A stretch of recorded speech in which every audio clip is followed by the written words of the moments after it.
कच्चे तेल के खजाने ने दुबई को इतना अमीर बना दिया कि उसकी गिनती दुनिया के सबसे अमीर जगह में होने लगी। लेकिन दुबई को मालूम था कि उसकी यह अमीरी तब तक है जब तक उसके पास कच्चे तेल का भंडार है। यही वजह है कि दुबई ने पैसे कमाने के लिए विकल्पों को ढूंढने की कोशिश करी और उसने टूरिज्म को बढ़ावा देने के लिए समुद्र में निर्माण करना शुरू कर दिया। दुबई ने अपने समुद्री इलाके में ऐसे मानव निर्मित टापू बना दिए जिसे देखकर आज पूरी दुनिया हैरान है। उन टापू को देखने और उन पर बसने के लिए पूरी दुनिया भर के लोग हर साल आते रहते हैं। इन टापू में से एक है दुबई में बना दुनिया का सबसे बड़ा मानव निर्मित टापू, जिसका नाम है पाम जूमिर, जहां एक छोटे से घर को खरीदने के लिए शाहरुख खान ने 200 करोड़ से ज्यादा खर्च कर दिए। लेकिन दुबई ने जो किया उसके लिए प्रकृति ने उससे बदला लेना शुरू कर दिया है। और आज इस पोस्ट में हम जानेंगे कि कैसे दुबई ने विश्व का सबसे बड़ा मानव निर्मित टापू बनाया। दोस्तों, यह तो आप जानते होंगे कि खाड़ी देशों के पास जितना भी धन है उन सभी धन का माध्यम सिर्फ और सिर्फ कच्चा तेल है। एक तरफ धरती पर मौजूद कच्चे तेल का भंडार धीरे धीरे खत्म होता जा रहा है, वहीं दूसरी तरफ ट्रांसपोर्टेशन सिस्टम अब पेट्रोल को छोड़ इलेक्ट्रॉनिक के पीछे भाग रहा है। न जाने कितनी कंपनियां हैं जो इलेक्ट्रॉनिक कार और बाइक को सड़क पर उतारना शुरू कर दिया है। यह सब देखते हुए दुबई को यह बात की समझ आ गई थी कि समय रहते अगर उसने अपनी कमाई के लिए किसी और विकल्प को नहीं ढूंढा तो वह दिन दूर नहीं जब दुबई की गिनती फिर से किसी गरीब जगह के रूप में होने लगेगी। दुबई ने इस विषय पर अच्छे से सोचा और उसे एकमात्र तरीका यही समझ आया कि क्यों न दुबई को दुनिया का सबसे बेहतरीन टूरिस्ट स्पॉट बना दिया जाए। एक ऐसी जगह जहां से पूरी दुनिया भर के यहाँ पर घूमने के लिए आना पसंद करे। लेकिन दुबई के पास सिर्फ दो ही जगह थी, एक रेगिस्तान और दूसरा समुद्री।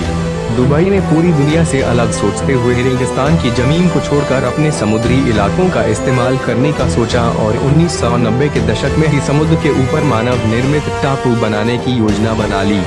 समुद्र की लहरों के बीच इंसान के रहने के लिए किसी टापू को बनाना कोई छोटा मोटा काम नहीं था। इसके लिए दुनिया के सबसे बेहतरीन इंजीनियर्स की टीम को इस प्रोजेक्ट में शामिल किया गया। आपको जानकर हैरानी होगी कि समुद्र के बीचों बीच बने इतने भारी टापू की नींव को मजबूत बनाने के लिए किसी भी तरह के स्टील या सीमेंट का इस्तेमाल नहीं किया गया है। इंजीनियर्स की टीम ने इस द्वीप का आधार रेत और चट्टानों के साथ बनाया है और यह वही चट्टानें है जो हमारे देश के छतरपुर में पाई जाती है, जिसे हम ग्रेनाइट के नाम से भी जानते हैं। दरअसल जब पाम जूमिर को बनाने का फैसला लिया गया तब विशेषज्ञों ने भी यह कहा कि पाम टापू की नींव के लिए ऐसे पत्थरों का उपयोग करा जाएगा जो पत्थर पानी में भी कभी खराब ना हो। जिसके बाद इंजीनियर्स ने पूरी दुनिया भर में ऐसे पत्थरों को ढूंढना शुरू कर दिया। दुनिया के अलग अलग जगह से पत्थरों के सैंपल दुबई पहुंचने शुरू हो गए, लेकिन ज्यादातर देशों से आए हुए चट्टानों और पत्थरों के सैंपल को फेल कर दिया गया और उनमें से कोई भी पत्थर ऐसा नहीं था जो सैकड़ों साल तक पानी की मार को झेल सके। इसके बाद हिंदुस्तान के मध्य प्रदेश के छतरपुर जिले के पत्थरों के सैंपल को पाम टापू के लिए दुबई भेज दिया गया। आपको जानकर हैरानी होगी कि छतरपुर वाले पत्थरों को वहां के इंजीनियर्स ने पहले टेस्ट में ही पास कर दिया। जिसके बाद दुबई ने भारत से पत्थरों को मंगवाना शुरू कर दिया। उसके तुरंत बाद छतरपुर में दुबई की उस भारी मांग को पूरा करने के लिए पत्थरों की कटाई शुरू हो गई और जब सभी पत्थर पूरी तरह से तैयार हो गए हैं तब उन पत्थरों को छतरपुर से सबसे पहले गुजरात में भेजा गया। उन पत्थरों का आकार 25 से 30 फीट था और हर एक पत्थर का वजन 35 से 40 टन का था। यही वजह है कि इतने अधिक मात्रा में पत्थरों को सिर्फ गुजरात तक पहुंचाने में ही 2 महीने से ज्यादा का वक्त लग गया था। जिसके बाद गुजरात के बंदरगाह से जहाज के द्वारा उन पत्थरों को दुबई तक पहुंचाया गया। जिसके बाद उन्हीं ग्रेनाइट के पत्थरों से पाम टापू की नींव को रखा गया। आज भी पाम टापू छतरपुर जिले से भेजे गए ग्रेनाइट के पत्थरों की नींव पर ही बना हुआ है। जब पाम टापू की नींव तैयार हो गई तब शुरू हुआ उसमें रेत भरने का सिलसिला। आपको जानकर हैरानी होगी कि दुबई खुद रेत के टीले पर बसा हुआ है। इसके बावजूद भी पाम टापू को बनाने के लिए रेत को कहीं और से मंगवाया गया। इंजीनियर्स का कहना था कि दुबई में जो रेत है वे पानी में घुल जाती है और इतने बड़े टापू को दुबई में मौजूद रेत के द्वारा कभी भी पूरा नहीं करा जा सकता है। जिसके बाद फारस की खाड़ी से रेत निकालने का फैसला किया गया और फिर 120 मिलियन क्यूबिक मीटर रेत को फारस की खाड़ी से बाहर निकाला गया। फारस की खाड़ी से रेत निकालने के बाद संयुक्त अरब के हजारों पहाड़ों से 70 लाख टन से ज्यादा पहाड़ी चट्टानों को खोद कर निकाला गया। यानी 120 मिलियन क्यूबिक मीटर रेत और 70 लाख से भी ज्यादा चट्टानों को भर कर समुद्र के भीतर एक जमीन तैयार कर दी। आसान शब्दों में कहे तो यह चट्टानें और रेत इतना ज्यादा हो गया कि आप पृथ्वी की गोलाई पर 2 मीटर ऊंची दीवार 3 बार बनाई जा सकती है।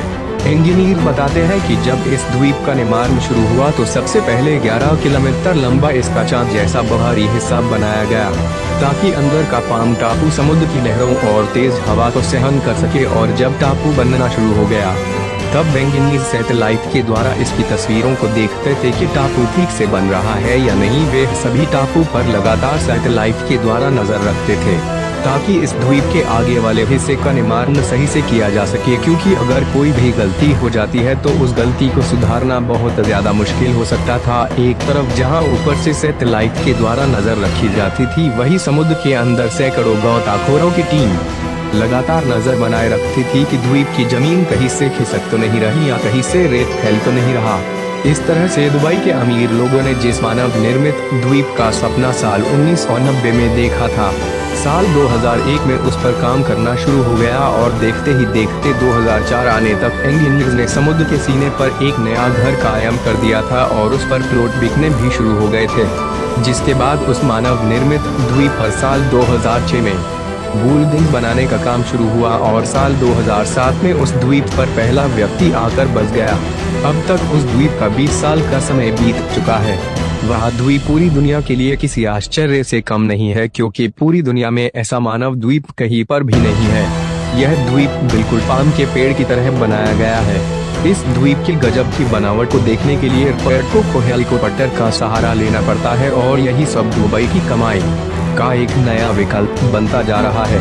उस टापू में बने छोटे से छोटे घर की कीमत भी करोड़ों रुपए में है, लेकिन दुबई ने जो प्रकृति के साथ जो छेड़छाड़ करी है उसका बुरा असर दिखना शुरू हो चुका है। एक तरफ दुनिया की आबादी तेजी से बढ़ रही है और लोग अच्छी जिंदगी जीने के लालच में शहर की ओर भागे जा रहे हैं। शहर की आबादी लगातार बढ़ती जा रही है और ऐसे में सबसे बड़ी समस्या उन शहरों के सामने खड़ी हो रही है जो समुद्र के किनारे बसे हुए हैं। लेकिन नई तकनीक आने के बाद इंसान के लिए समुद्र कोई समस्या नहीं बल्कि एक नया विकल्प है। दुनिया भर के अमीर शहर अब समुद्र पर इंसानों की रहने की जगह बनाना शुरू कर दिए हैं, मगर अपनी जरूरतों के लिए समुद्र को चुनौती देने वाले इंसान दुनिया भर के कई जीव जंतुओं की जिंदगी के लिए एक खतरा बन गए हैं। कई विशेषज्ञों का कहना है कि जब से समुद्र में इंसानों ने दखल देना शुरू कर दिया है, उसके बाद से कई समुद्री जीव विलुप्त होने के कगार पर पहुंच गए हैं। दुबई का पालम जुमेरा चाहे जितना भी मजबूत बनाया गया हो, लेकिन यह लगातार पानी में डूबता जा रहा है। दुनिया भर के कई रिसर्चर्स का कहना है कि पाम टापू हर साल 0.2 इंच के दर से समुद्र में डूबता जा रहा है और वहीं दूसरी तरफ इतने अधिक दबाव की वजह से जब भी कभी समुद्र के अंदर की जमीन हिलेगी तो पता नहीं उस वक्त उस द्वीप पर रहने वाले इंसानों के साथ क्या होगा। दोस्तों, यह जानकारी आपको कैसी लगी और इंसानों के द्वारा समुद्र पर बनाए गए टापू के बारे में आप क्या सोचते हैं?